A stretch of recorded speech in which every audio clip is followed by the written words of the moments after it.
আজ বানাবো মহারাষ্ট্রের একটা খুব বিখ্যাত রেসিপি, সেটা হচ্ছে থেচা। থেচা দিয়ে অনেক কিছুই বানানো যায়। আমি থেচা দিয়ে চিকেন বানাচ্ছি। তার জন্য প্রথমে 2 টেবিল স্পুন চিনে বাদাম, যেটা পিনাট বলে, সেটাকে একটু ড্রাই রোস্ট করে নেব। এটা অনেকে তেল দিয়েও ভাজে, তোমরা চাইলে তেল দিয়েও ভাজতে পারো, কিন্তু আমি এটাকে যা করব সমস্তটাই ড্রাই রোস্ট করব। তারপরে আমি এটার মধ্যে দিলাম প্রায় 10-12 কোয়া রসুন আর 4 থেকে 5টা কাঁচা লঙ্কা। এই লঙ্কার পরিমাণটা কিন্তু অনেক বেশি হয় থেচাতে, কিন্তু ঝালের পরিমাণটা নিজেদের স্বাদ অনুযায়ী তোমরা ইউজ করো। এবারে এটাকে খুব ভালো করে ড্রাই রোস্ট করে নিয়ে আমি ঠান্ডা হতে দেব, কারণ এটাকে আমি এবারে হামামদিস্তায় খুব ভালো করে কুটে নেব।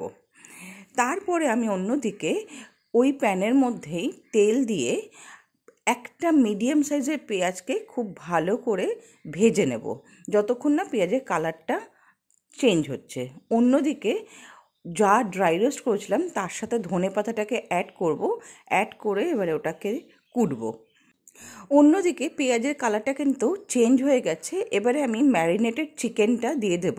বেসিক্যালি এই চিকেনটা কিন্তু ম্যারিনেট করার দরকার পড়ে না, কিন্তু আমি একটু অন্যরকম করছি বলেই এখানে ম্যারিনেট করে রেখেছিলাম। এখানে আদা রসুন পেঁয়াজ বাটা দিয়ে আমি ম্যারিনেট করেছিলাম, আর দিয়েছিলাম লঙ্কা আর হলুদ গুঁড়ো। এছাড়া আর কিছুই কিন্তু এই ম্যারিনেশনে দিইনি। এটাকে দিয়ে প্রায় 10-15 মিনিট অথবা 1 ঘন্টা মতন ম্যারিনেট করে নিলে পরেই হবে।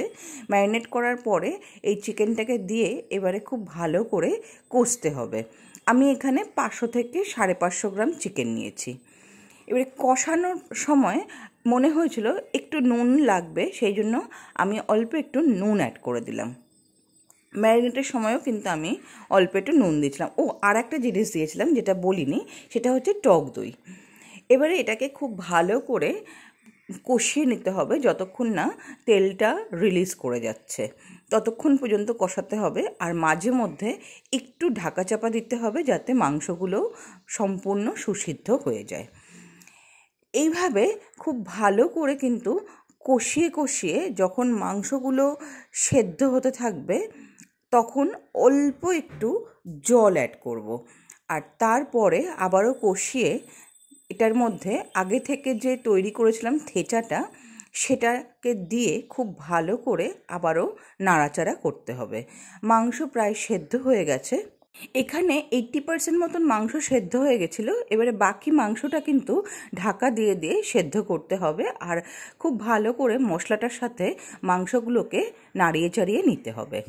তো অবশ্যই কিন্তু জানিও তোমাদের এই রেসিপিটা কেমন লাগলো। আশা করি তোমাদের ভালো লাগবে। যদি ভালো লাগে তাহলে অবশ্যই চ্যানেলটাকে লাইক শেয়ার সাবস্ক্রাইব করো, আর কমেন্ট করে জানাতে ভুলো না কেমন লাগছে আমার এই রেসিপিগুলো। আর সাথে তোমাদের আত্মীয় স্বজন বন্ধু পরিবারের সাথেও কিন্তু শেয়ার করো অবশ্যই।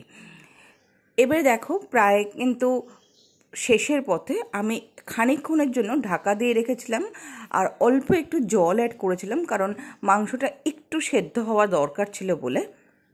আর এদিক থেকে তেলটাও পুরো রিলিজ করে গেছে, জলটাও পুরো শুকিয়ে গেছে।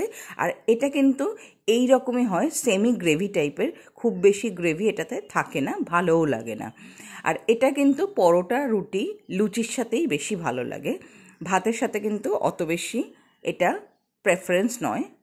তো তোমরা চাইলে পরে রুটি পরোটার সাথেই সার্ভ করো।